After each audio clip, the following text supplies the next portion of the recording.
Welcome back. BJP JDS ಮೈತ್ರಿಯ ವಿಚಾರ ಚರ್ಚೆ ಆಗ್ತಾ ಇರುವ ಸಂದರ್ಭದಲ್ಲಿ ಬಿಜೆಪಿ ಜೆಡಿಎಸ್ ಮೈತ್ರಿ ಆದ್ರೆ ಸುಮಲತಾ ಅವರ ನಡೆ ಏನು? ಇದು ಕಳೆದ ಹಲವು ದಿನಗಳಿಂದಲೂ ಕೂಡ ಸಾಕಷ್ಟು ಚರ್ಚೆಗೆ ಒಳಗಾಗ್ತಾ ಇರುವಂತಹ ವಿಚಾರ.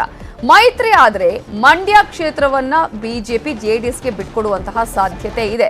ಮತ್ತೆ ಪಕ್ಷೇತರವಾಗಿ ಸ್ಪರ್ಧೆ ಮಾಡ್ತಾರಾ ಸುಮಲತಾ? ಜೆಡಿಎಸ್ ಕಟ್ಟಾ ವಿರೋಧಿ ಆಗಿದ್ದಾರೆ ಸಂಸದ ಸುಮಲತಾ ಅವರು. ಬಿಜೆಪಿಯಿಂದ ಸ್ಪರ್ಧೆಗೆ ಸಜ್ಜಾಗಿದ್ರು ಸಂಸದೆ ಸುಮಲತಾ ಅಂತ ಹೇಳಲಾಗ್ತಿದೆ. ಈಗ ಬಿಜೆಪಿ ಮತ್ತು ಜೆಡಿಎಸ್ ಮೈತ್ರಿ ಆದ್ರೆ ಪಕ್ಷೇತರರಾಗಿ ಕಣಕ್ಕಿಳಿಯುವಂತಹ ಸಾಧ್ಯತೆ ಇದೆ ಅನ್ನುವಂತಹ ವಿಚಾರಗಳು ಕೂಡ ಚರ್ಚೆ ಆಗ್ತಾ ಇದೆ. ಯಾಕಂದ್ರೆ ಅವರು ಎಲೆಕ್ಷನ್ಗಿಂತ ಮುಂಚೆ ಬಿಜೆಪಿಗೆ ಬಾಹ್ಯ ಬೆಂಬಲವನ್ನ ನಾನು ಕೊಡ್ತೀನಿ ಅಂತ ಹೇಳಿದ್ರು. ಸೊ ಬಿಜೆಪಿಯಿಂದಲೇ ಮುಂದಿನ ಎಲೆಕ್ಷನ್ಗೆ ಅವರು ನಿಲ್ತಾರೆ ಅನ್ನುವಂತಹ ಮಾತುಗಳು ಕೂಡ ಕೇಳಿ ಬರ್ತಾ ಇತ್ತು. ಆದ್ರೆ ಇದೀಗ ಬಿಜೆಪಿ ಜೆಡಿಎಸ್ ಮೈತ್ರಿ ಆದ್ರೆ ಸುಮಲತಾ ಅವರ ನಿರ್ಧಾರ ಏನು ಅನ್ನುವಂತಹ ಚರ್ಚೆ ಆರಂಭವಾಗಿದೆ. ಈಗ 5 ವರ್ಷ ಸಂಸದರಾಗಿ ಅವ್ರು ಮಾಡಿರ್ತಕ್ಕಂಥ ಕೆಲಸ ಕಾರ್ಯಗಳು ಬಹುಶಃ ಕರ್ನಾಟಕದಲ್ಲೇ ನಂಬರ್ 2ನೇ ಸ್ಥಾನದಲ್ಲಿ ಅವರು ಸಂಸದರ ನಿಧಿಯನ್ನ ಹಂಚುವುದರಲ್ಲಿ ಬಹಳ ಯಶಸ್ವಿಯಾಗಿದ್ದಾರೆ. ಆ ನಿಟ್ಟಿನಲ್ಲಿ ಮಾಡಿರ್ತಕ್ಕಂಥ ಕೆಲಸಗಳನ್ನ ಮುಂದಿಟ್ಕೊಂಡು ಜನಗಳ ಹತ್ರ ಹೋಗಿ ನಾವು ಮೊದಲಾದ್ರೆ 2019ರಲ್ಲಿ ಸುಮಲತಾ ಅಂಬರೀಶ್ ಏನ್ ಮಾಡಿದ್ರು ಅಂತ ಕೇಳ್ತಾ ಇದ್ರು. ಅಂಬರೀಶ್ ಅವ್ರ ಕೊಡುಗೆ ಇತ್ತು. ಈಗಲೂ ಸುಮಲತಾ ಅಂಬರೀಶ್ ಅವರ ಕೊಡುಗೆನೇ ಇರುವಾಗ ನಾವೇ ಚುನಾವಣೆಗೆ ಹೋಗಬಾರ್ದು.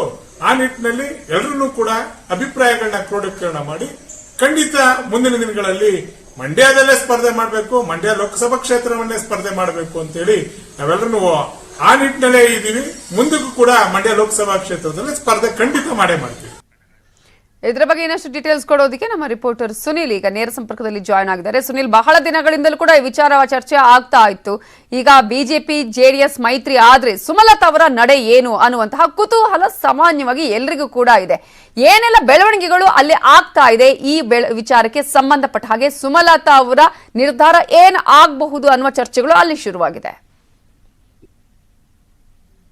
ಖಂಡಿತ ನವಿತಾ, ಈಗ ಸಾಕಷ್ಟು ಕುತೂಹಲ ಮಂಡ್ಯ ಜನರಲ್ಲೂ ಕೂಡ ಅದೇ ರೀತಿ ಸುಮಲತಾ ಬೆಂಬಲಿಗರು ಏನಿದ್ದಾರೆ ಅವ್ರಿಗೂ ಕೂಡ ಆತಂಕ ಎದುರಾಗಿರುವಂತದ್ದು. ಯಾಕಂದ್ರೆ ಹಿಂದಿನಿಂದಲೂ ಕೂಡ ಏನು ಸಂಸದೆ ಸುಮಲತಾ ಅವರು ಹಿಂದೆ ಸ್ಪರ್ಧೆ ಮಾಡಿದಂತಹ ಸಂದರ್ಭದಲ್ಲಿ ಪಕ್ಷೇತರವಾಗಿ ಸ್ಪರ್ಧೆಯನ್ನ ಮಾಡಿದ್ರು. ಈ ವೇಳೆ ಜೆಡಿಎಸ್ ನಾಯಕರು ಅಂದ್ರೆ ಮಂಡ್ಯ ಜಿಲ್ಲೆಯಲ್ಲಿ ಇರ್ತಕ್ಕಂಥ ಜೆಡಿಎಸ್ ನಾಯಕರ ವಿರುದ್ಧ ಸಾಕಷ್ಟು ಆರೋಪಗಳನ್ನ ಮಾಡಿದ್ರು.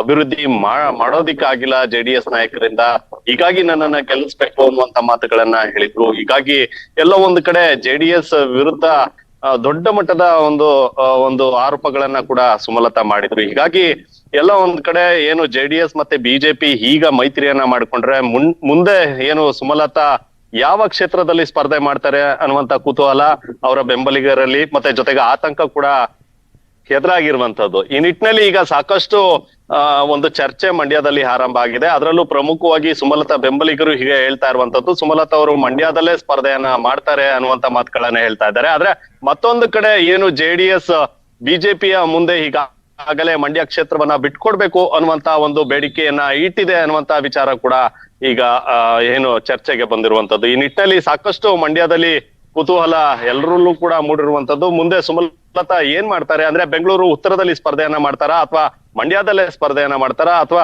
ಮಂಡ್ಯದಲ್ಲಿ ಸ್ಪರ್ಧೆಯನ್ನ ಮಾಡ್ತಾರೆ ಅಂದ್ರೆ ಬಿಜೆಪಿಯಿಂದ ಸ್ಪರ್ಧೆ ಮಾಡ್ತಾರಾ ಅಥವಾ ಪಕ್ಷೇತರವಾಗಿ ಸ್ಪರ್ಧೆ ಮಾಡ್ತಾರಾ ಅನ್ನುವಂತ ಕುತೂಹಲ ಈಗ ಮಂಡ್ಯದಲ್ಲಿ ಏರ್ಪಟ್ಟಿರುವಂತದ್ದು. ಹೀಗಾಗಿ ಸಹಜವಾಗಿ ಸುಮಲತಾ ಬೆಂಬಲಿಗರು ಈಗಾಗ್ಲೇ ಏನು ಒಂದು ಸಭೆಯನ್ನ ನಡೆಸಿ ನಾವು ನಿರ್ಧಾರವನ್ನ ತೆಗೆದುಕೊಳ್ತೀವಿ. ಆದ್ರೆ ಸದ್ಯದ ಮಟ್ಟಿಗೆ ಬಿಜೆಪಿ ನಾಯಕರು ಹೇಳ್ತಾ ಇರುವಂತದ್ದು ಯಾವುದೇ ಸ್ಪಷ್ಟನೆ ಸುಮಲತಾ ಬೆಂಬಲಿಗರು ಹೇಳ್ತಾ ಇರುವಂತದ್ದು. ಹೀಗಾಗಿ ಮುಂದಿನ ದಿನಗಳಲ್ಲಿ ಒಂದು ಸಭೆಯನ್ನ ನಡೆಸಿ ಆ ನಂತರ ನಿರ್ಧಾರವನ್ನ ತೆಗೆದುಕೊಳ್ತೀವಿ ಅನ್ನುವಂತ ಮಾತನ್ನ ಸುಮಲತಾ ಬೆಂಬಲಿಗ ಅನಕೆರೆ ಶಶಿಕುಮಾರ್ ಹೇಳ್ತಾ ಇರುವಂತದ್ದು. ಮಂಡ್ಯವನ್ನ ಬಿಟ್ಕೊಡ್ತಾರ ಬಿಜೆಪಿ ಅವರು?